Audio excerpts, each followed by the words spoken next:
Welcome to This Explainer. Today, we are looking at a massive, fundamental shift in how the modern world actually works.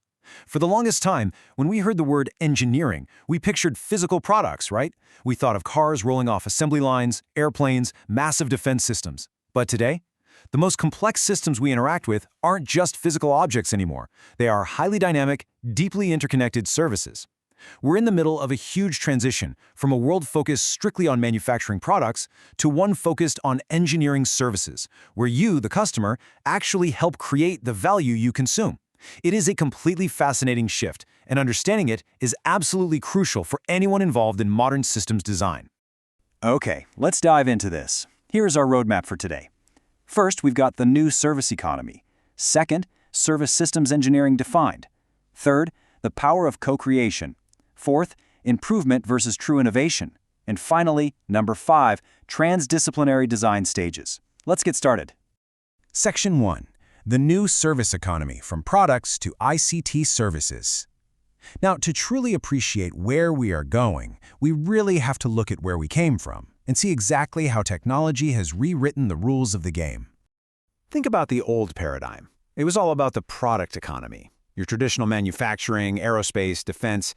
In that world, developing something new was usually this closely guarded, highly proprietary process.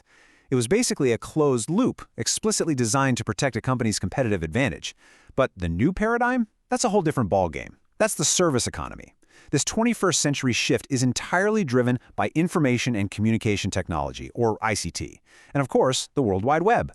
Today's technology-intensive services are information-driven, they're hyper-customer-centric, and they are laser-focused on delivering customized value right to the end user. Because of instant communication and social networking, those old rigid boundaries between manufacturing, agriculture, and traditional service businesses, they're literally dissolving into closely interrelated service systems. Section 2. Service systems engineering defined, navigating the new complexity. So with all those traditional boundaries dissolving, how do we actually engineer these incredibly complex new systems? Well, service systems engineering, or SSE, requires a completely different mindset.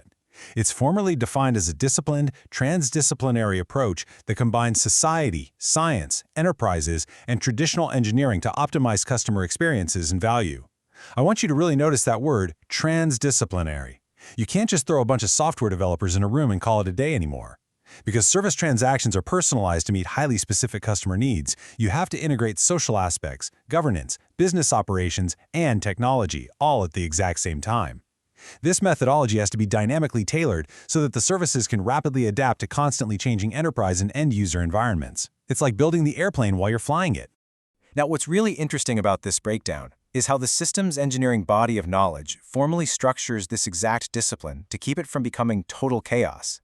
Notice how logical this is. It starts with the background, which is that transition to the service economy we were just talking about.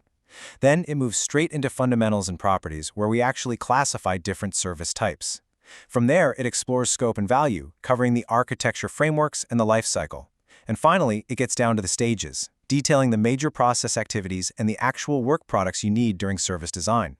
It gives you a highly structured, zoomed-in way to manage a wildly complex process. Section 3. The power of co-creation. The customer as a participant. This brings us to a massive pivotal shift in how value is actually generated in this new economy. In a traditional manufacturing model, the customer is literally at the very end of the line. A company builds a physical product behind closed doors, they ship it, and the customer simply buys it. They just receive it. But in service systems engineering, the customer is no longer just a passive receiver. They are an active participant. They are a co-creator of value. The entire value chain has fundamentally changed because the customer is directly involved in the transaction, and sometimes they're even involved in the design of the service as it's happening. The service provider and the customer absolutely have to collaborate. And this brilliantly illustrates exactly what we mean, using an everyday example we've all experienced, buying an airline ticket online. Think about it. Step 1, you, the customer, access the portal. Step 2, you essentially act as the system designer. You choose the specific time, you piece together the route, you pick your exact seat. Step 3, you select your price tier and complete the purchase. Yes, the airline provided the digital platform and the physical aircraft, but you actually designed your specific service experience. Without your active input, that service transaction literally cannot happen. That is co-creation in action, right there. Section 4. Improvement versus true innovation, breaking the mold. As engineers and designers, we have to know the difference between just tweaking a system and genuinely pushing it forward. So the crucial point here is perfectly captured by the renowned quality management guru, Dr. Noriaki Kano. He says, every service concept has its inherent attributes, and we should strive to continuously improve upon these, but this is not innovation. Making an existing service a little bit faster or a tiny bit cheaper is incredibly important. We should always be striving for that. But we absolutely cannot confuse tweaking those existing attributes with actually creating a brand new, innovative service concept. Let's really separate these two concepts. Continuous improvement is incremental. It's something that can be reasonably planned and predicted. You look at a metric and you optimize it. But value innovation? That represents a total breakthrough. It involves a massive shift in how we perceive customer needs. To achieve true value innovation, you usually have to completely rethink how a service value proposition is delivered, or even how your entire enterprise is organized to support it. Innovation might mean totally changing the reason a customer is engaging with you in the first place, maybe creating an entirely new market.